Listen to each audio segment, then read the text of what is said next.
말씀 보시겠습니다. 7계명입니다. 신명기 5장 18절입니다. 가늠하지 말지니라. 아멘.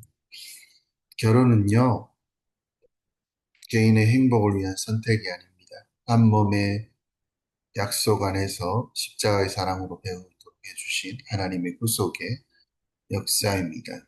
타락으로 왜곡된 부분은요, 복음 없이는 회복될 수 없다는 것을 우리는 배웠습니다. 한 몸의 질서를 회복하는 것이 예수 그리스도 십자가 뿐이라는 것입니다. 부부는 서로를 이용한 관계가 아닙니다. 섬김과 십자 희생으로 하나님 나라를 드러내는 작은 교회로 부름을 받았다는 것입니다.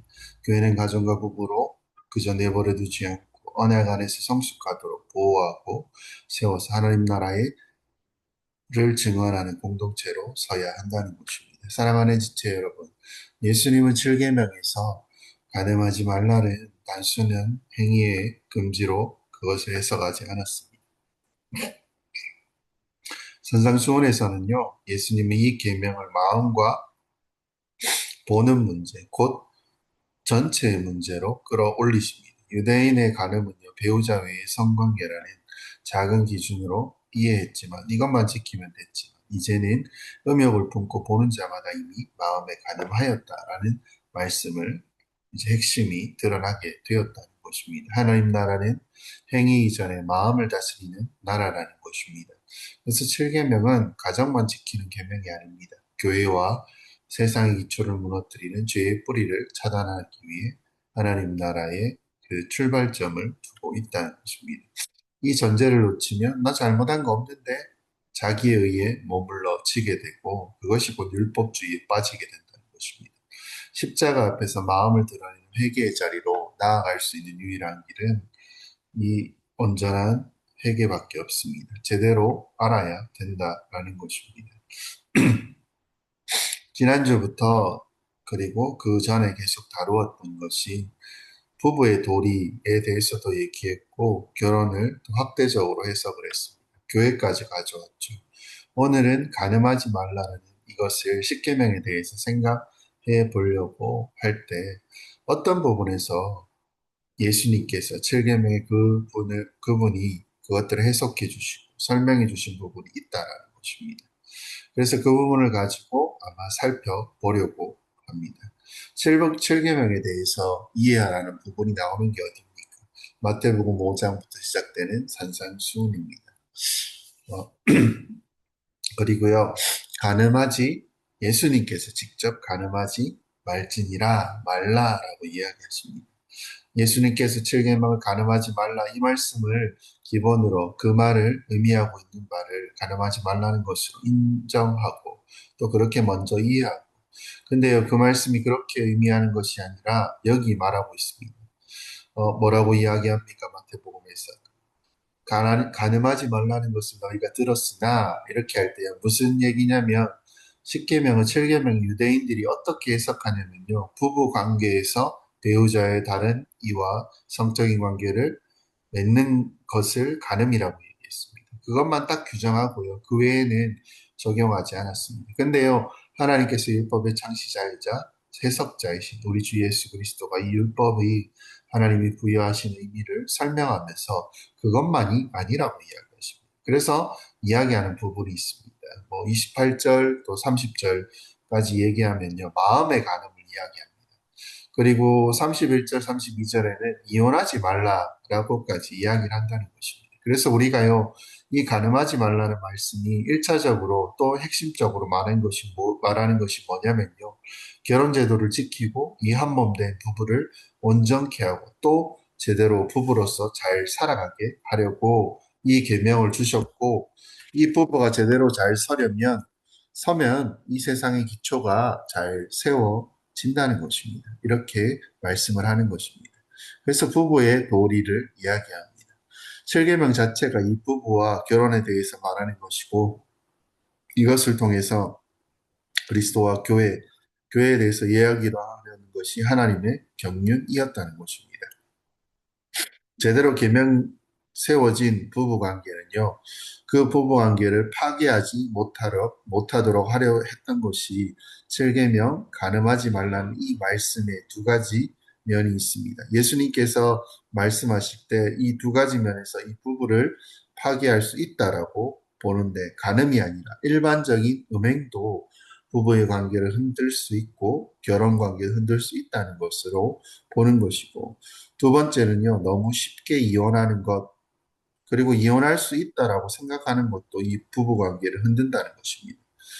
이 부부의 결혼 제도를 무너뜨리고 하는 하나의 흐름도 이혼을 쉽게 생각하는 것임을 말씀하고 있습니다. 그래서 이 가늠하지 말라고 할 때요, 일반적으로 그 의미하는 바는 무엇입니까? 부부 관계에 다른 사람과 또 이렇게 행하는 것을 간음죄로 규정하는 그것을, 그 말은 1차적 의미 외에 또 다른 것이 있는데, 그것은 음행에 대한 그 마음의 의미를 가지고 있다라는 것입니다.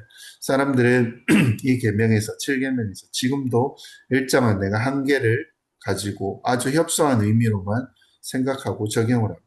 근데 오늘 말씀을 보면 그게 다 아니라고 얘기하는 것입니다.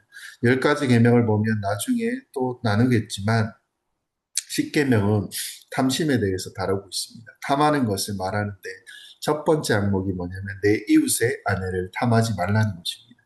탐하지 말라는 것은 직접적인 어떤 행위를 안 하더라도 그 마음만 가지고 또 죄다라고 규정하고 있다는 것입니다. 그럼에도 불구하고 사람들은 이 간음에 대한 죄를 직접적으로 그것만 적용했습니다. 근데 그런 것이 아니라요, 예수님께서 분명히 말씀하시는 게 훨씬 그 이상을 얘기하는 것입니다. 그래서 직접적으로 간음을 하는 행동뿐만 아니라 음욕을 품고 또 음욕을 품고 여자를 보는 자마다, 여기는 남자도 포함이 될 것입니다. 여러분이 일반적으로 그 당시 문화권을 적용하니까 여자만 나왔는데요, 남자도 포함이 된다는 것입니다. 음욕을 품고 여자가 남자를 보는 자마다 이미 가늠한 것이요, 7계명을 어기는 것입니다. 이렇게 있는 것입니다. 살인하지 말라는 6계명도 동일하죠. 뭐 어떻게 적용하겠습니까? 형제에 대해서 욕하고 분노하고 멸시하고 그런 마음에 대하는 것이 다 살인죄다라고 하는 것입니다. 즉 말로 살인을 저지를 수 있다 이렇게 말씀하신 것처럼 오늘 7계명은 예수님이 뭐라고 말씀하십니까? 마음으로도 간음할 수 있다 이렇게 말씀하시는 것입니다. 그래서 이 마음의 간음, 7계명은 바로 이 마음의 간음의 말씀을 하는 것입니다. 간음하지 말라, 이 말씀이 바로요, 이 마음의 간음까지 금하려고 막으시려고 하시는 것입니다.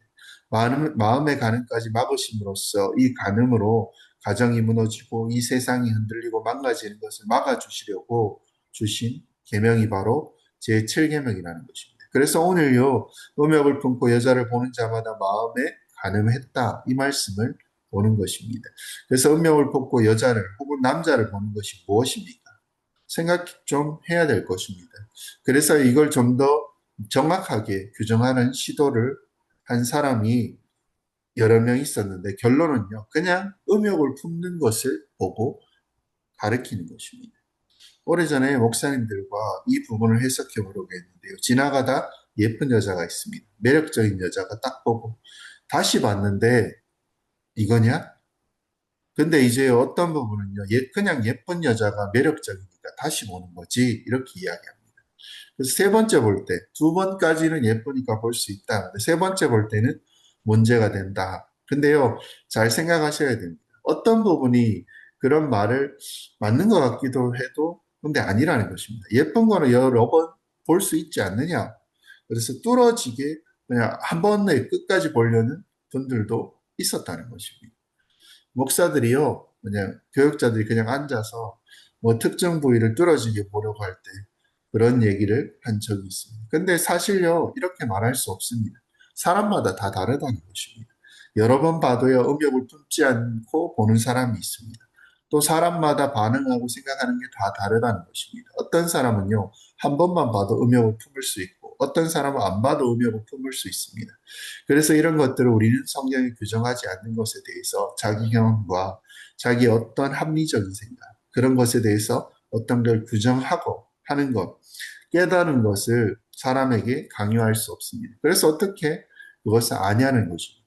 자기는 압니다. 본인은 어떻게 보았고 상대방을 보고 내가 음욕을 품고 있구나 이렇게 그냥 자기는 아는 것입니다.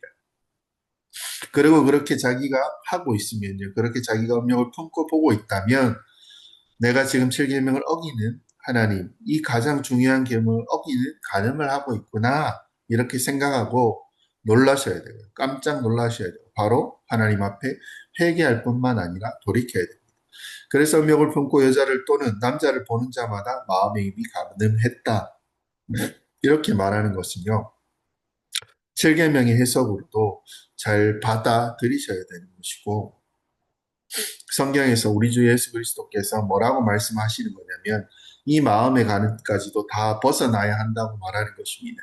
이 마음의 가늠까지 다 피해야 한다고 지금 말씀하시는 것입니다. 그리고 그렇게 해야 부부가 온전히 서고 그리고 가정의 교회가 제대로 서고 이런 것들이 우리가 그리고 일반화되어야만 세상도 온전해진다고 말씀하고 있다는 것입니다. 그럼 이제 우리가 생각해 봐야 됩니다. 음욕을 품고 여자를 보는 자마다 마음의 힘이 가늠했다는 얘기는 그러면요. 이것 곧 부부 관계에 한정시킬 수 없다는 걸 우리는 알게 되는 것입니다. 그래서 하나님께서 우리가 간음을 이렇게 얘기할 때 부부 관계를 전제하고 얘기하는 것입니다. 근데 성경의 간음이라는 것이 단어를 안 쓰고요. 음행이라 단어를 쓸 때가 있습니다. 이 음행은 모두 성적 부도덕을 가리킬 때 얘기하는 것입니다. 이때 남자냐 여자냐 상관없이요. 모두 결혼했냐 결혼하지 않았냐 이런 거 상관없이 모두 여기에 해당되었다는 것입니다. 그래서요, 이 간음하지 말라는 것은 바로 이 모든 음행을 금하는 걸로, 음행을 피하라는 말씀으로 이해를 해야 된다는 것입니다. 마음까지 지금 얘기하는 것입니다. 그래서 이해를 우리는 제대로 해야 되는 것입니다. 인간이 범죄를 해서 하나님을 떠나 타락하고 부패하게 되었습니다. 그래서 우리 삶에 나타나는 큰 악함이 있다는 것입니다. 그게 무엇입니까? 바로 음행입니다. 이게 성적 부도덕과 성적인 타락, 이것은 결국 육체적인 즐거움과 쾌락을 추구하는 것입니다. 이것이 여러 가지 면에서 아주 악하거나 위험한 것입니다.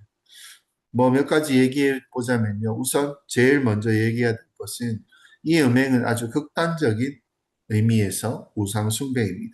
우리는 하나님을 기뻐하고 하나님을 즐거워하며 하나님으로부터 위로를 받고 하나님을 또 거기서부터 기쁨을 얻고 그리고 만족하며 살아야 되는 궁극적으로 그것을 원하고 지향하는 사람들입니다. 그래서 우리의 신앙을 생각할 때 서로 대화를 할 때 묻는 게 있습니다. 아, 교회에 나와야죠. 뭐 열심히 해야죠. 교회에서 봉사도 해야죠. 근데요, 여러분, 그런 건 사실 다 부차적인 것입니다. 스스로에게 우리는 물어봐야 됩니다. 하나님을 사랑하는지, 하나님을 즐거워하는지, 하나님이 기쁜지, 그분을 생각하고 그분의 이름을 부르며 그분의 뜻대로 행하고 그분을 기쁘게 하는 게 정말 즐겁고 보람이며 그것으로 마음이 충만해지고 그것이 삶의 목적인지를 우리는 살펴야 됩니다. 그래서 우리는요, 그것을 굉장히 중요하게 여기고 정말 우리는 여호와 하나님을 즐거워하는 자 이렇게 정의 내릴 수 있는 것이고 그것을 소망하며 살아가는 것입니다. 근데요, 하나님 대신 이 하나님 대신에 다른 것으로 기쁨을 찾는 경우가 있는데 다른 것으로 충만해지고 다른 것으로 쾌락을 얻으려고 하는 것이 있는데요. 그 대표적인 것이 무엇입니까? 성적인 타락이요, 음행이라고 말할 수 있는 것입니다. 그래서 돈만큼이나 돈을 가지고 있으면 원하는 것을 우리는 얻을 수 있습니다.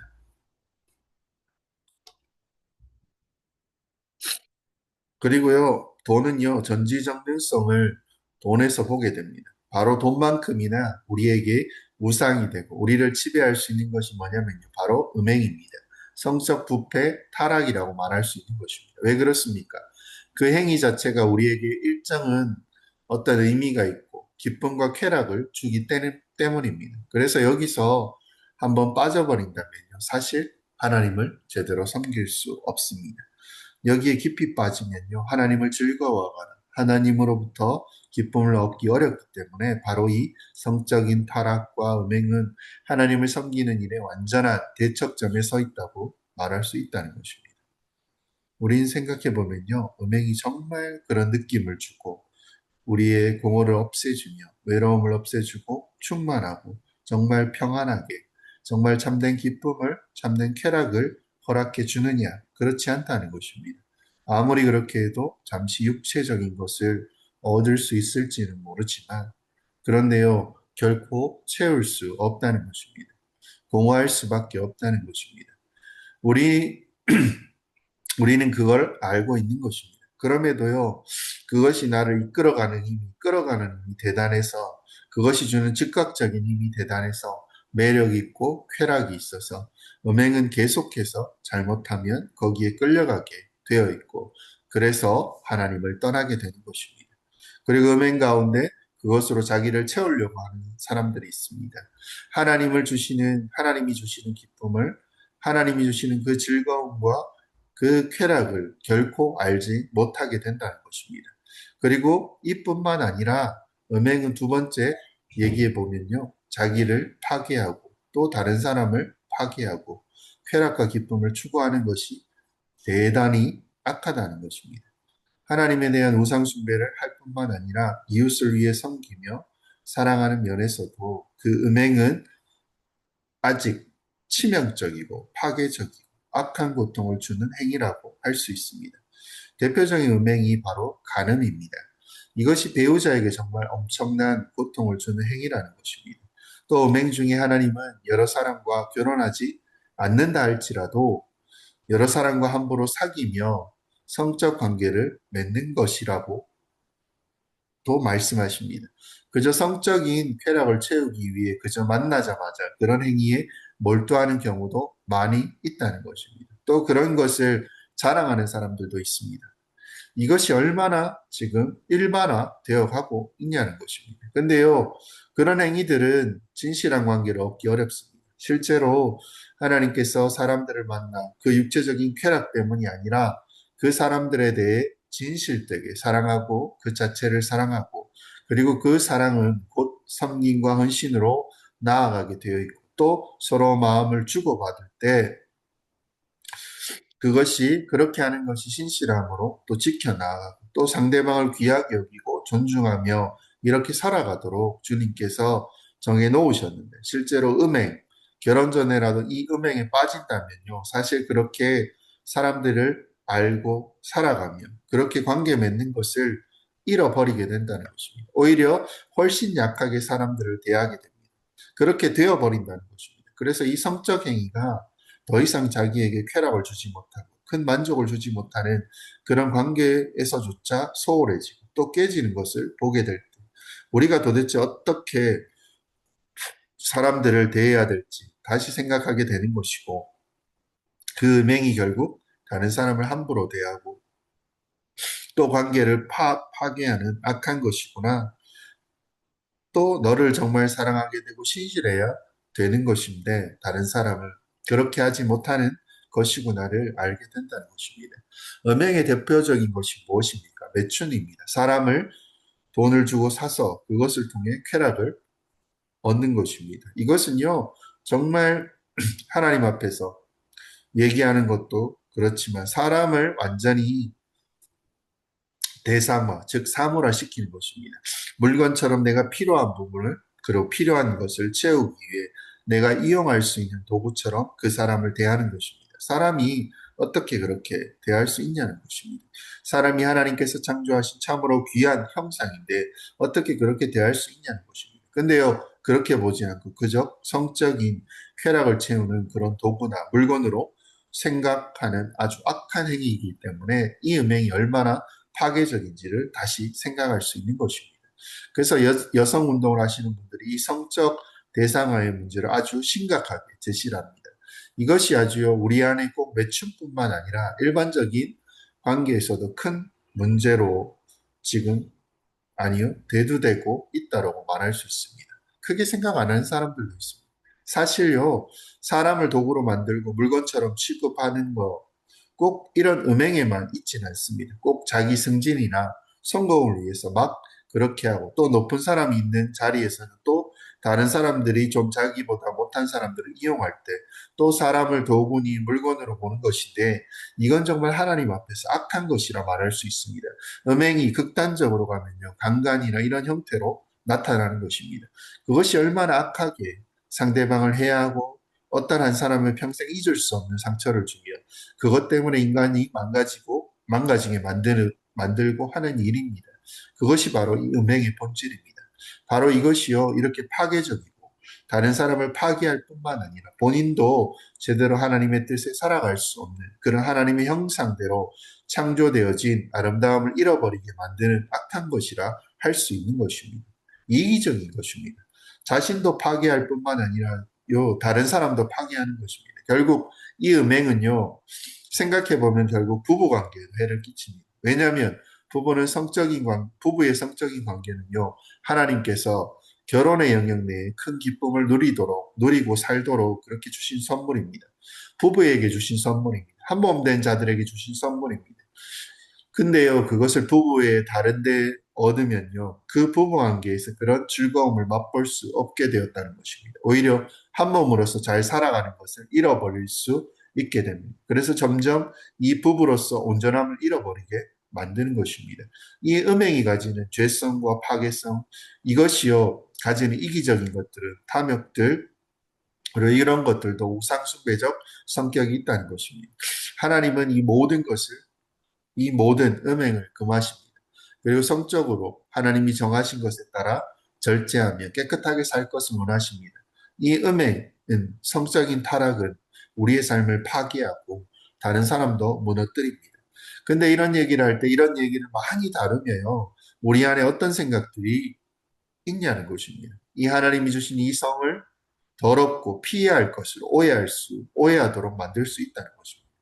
그래서 더 예수를 믿고 열심히 살려고 하는 사람들이 이렇게 그것을 안 좋게 보는 경우도 있다는 것입니다. 근데 실제는 그렇지 않습니다. 성경에서는 성 자체를 하나님이 주신 선물이라고 봅니다.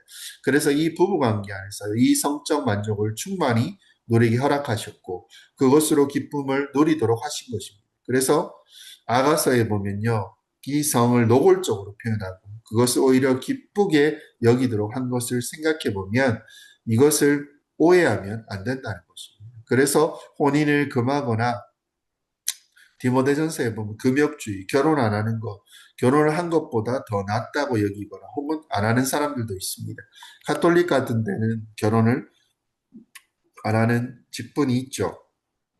근데 그게 낫다고 여기거나 결혼해가지고 온갖 지지고 볶고 그런 어려움을 겪어야 성인이 될 수 있을 것입니다. 결혼을 안 하고 뭘 더 낫다고 여기거나 혹은 결혼을 했는데도 그런 관계를 안 하거나 이런 것은요, 주님의 하나님의 뜻에 어긋납니다. 어떤 목회자가 자랑을 하는데 자기 자랑하는 거는요, 자기는 굉장히 영적으로 뛰어나다고 자랑합니다. 자기는 집에 안 들어가고 교회에서 잔다고 합니다. 그래서 모든 목사님들이 염려하고 집으로 들어가라고 뭐라고 했습니다. 어떤 분은 또 토요일만 되면 그것을 안 한다고. 그래서 불결하게 느껴지게 보이는 거죠. 그거 잘못된 생각입니다. 오히려 하나님께서 주신 것으로 기쁘게 받아들이되, 그게 하나님이 주신 선물인조차 그것을 선을 넘으면 그게 파괴적인 것이 된다는 것입니다. 특히 음행은 이 십계명 한 곳에 하나님께서 두셔서 더 크게 경고하도록 하신 것처럼 이것은요, 우리에게 영향을 많이 끼칩니다. 그래서 대단히 경계해야 되는 것입니다. 그러면 어떻게 해야 되는 것입니까? 마태복음 25장 28절에 보면 음욕을 품고 여자를 보는 자마다 마음이 이미 간음했다. 음욕을 품고 여자를 보는 것과 마음이 이미 간음한 것. 그래서 본다라는 것, 보는 것과 마음, 눈으로 보는 것과 마음으로 가늠하는 것, 이 두 개가 연결되어 있다고 말하는 것입니다. 1차적입니다. 우리가 1차적으로 주목할 때 이 부분을 아주 중요하게 여겨야 된다는 것입니다. 근데 더 중요한 것은 뭡니까? 마음입니다. 근데요, 마음을 무너뜨리고 거룩한 마음을 무너뜨리고 하나님 앞에 진실되게 깨끗하게 살고자 하는 마음도 무너뜨리고 그리고 음행으로 마음을 가늠하도록 만드는 한 통로가 뭐냐면요, 바로 보는 것입니다. 그걸 얘기하는 겁니다. 더 근본적인 것은요, 마음임이 틀림없습니다. 근데 오늘 말씀을 할 때 보는 것은 이것이 대단히 파괴적인 것임을 우리가 좀 생각해야 됩니다. 그래서요, 두 가지 마음을 조심하라. 그리고 눈도 조심하라. 날마다 마음을 깨끗이 하라. 새롭게 하라. 날마다 마음을 새롭게 하라. 이것이 더 근본적입니다. 근데 보는 것도 조심하라. 특히 음행은요, 눈을 통해서 들어온다는 사실을 오늘 마음으로 생각 속에 넣어야 됩니다. 여러분 넣으십시오. 마음을 새롭게 하고 눈을 가리고 이것을 간음이나 음행에 빠지지 않는 길임을 우리는 알아야 됩니다. 욥기에 보면요, 아주 특별한 말씀이 하나가 있습니다. 나는 내 눈과 약속했다. 여러분 눈과 약속한 사람 보셨습니까? 나는 내 눈과 약속했다. 그래서 뭐라고 나오냐면 어찌 처녀를 주목하랴 이렇게 되어 있습니다. 나는 내 눈과 약속했다. 어찌 처녀에게 주목하랴. 눈이요, 이 음행으로 가는 마음의 간음으로 가는 그 통로인 것을 생각하고 있다는 것입니다. 눈으로 보는 것이 엄청난 것입니다. 눈으로 보는 것이요. 그리고 눈으로 음행하는 것을 보면서 많은 사람이 그것을 머릿속에 들어와 버리게 된다는 것입니다. 그것이 들어와서 우리 가운데 상상력을 불러일으키고 생각을 불러일으킵니다. 그리고 마음이 가도록 마음이 쉽게 가도록 안내하는 기능이 있다는 것입니다. 그래서 우리가 마음을 날마다 새롭게 함으로 우리는 사실 여러 가지를 보고 사는 자들입니다. 살면서요, 그렇게 하지 않을 수가 없다는 것입니다. 그래서 더 근본적인 것은 마음을 날마다 새롭게 함으로 그 마음에 하나님이 주신 새 마음의 능력으로 음행이 우리 안에 마음의 간음이 일어나지 않도록 해야 되는데 그럼에도 불구하고 또 하나 조심해야 될 게 뭡니까? 눈의 간음을 조심해야 됩니다. 그래서 무엇을 보느냐 이것을 절제해야 된다는 것입니다. 그러면 듣기만 하면 됩니까? 듣는 것도요 빠져나갈 생각하지 마시고 다 조심해야 됩니다. 들어오는 것들, 우리 안에 들어오는 것들. 그래서 생각을 불러일으키고 마음을 더럽히는 것들. 이것들을 조심하고 절제하고 금하는 것. 이것이 바로 우리가 살아가야 할 중요한 태도 중에 하나입니다. 말씀을 듣고 적용을 해보면 이렇습니다. 첫 번째는 무엇입니까? 제7계명은 마음의 가늠까지 금합니다. 예수님께서 선언하셨죠. 행동으로 옮기지 않아도 음욕을 품고 바라보는 순간 이 7계명을 어기는 것입니다. 이것은 무엇입니까? 우리를 정죄하기 위한 말씀이 아니라 가정과 교회가 무너지기 전에 막아 주시라는 보호의 말씀입니다. 간음은 언제나 마음에서 시작되고 마음의 간음은 가정을 무너뜨리고 가정의 붕괴는 교회와 사회를 흔들 수 있기 때문인 것입니다. 두 번째로 음행은 단순히 쾌락이 아니라 우상 숭배입니다. 뭐라고 얘기합니까? 음행의 본질이 깊이 짙어졌습니다. 음행은 하나님 대신 쾌락으로 기쁨과 만족을 얻으려는 시도입니다. 곧 하나님을 대체하는 우상 숭배라는 것입니다. 사람은 본래 어떻습니까? 하나님을 즐거워하고 하나님 안에서 기쁨을 누리도록 창조되었다는 것입니다. 음행은 그 자리를 쾌락으로 바꾸어 버립니다.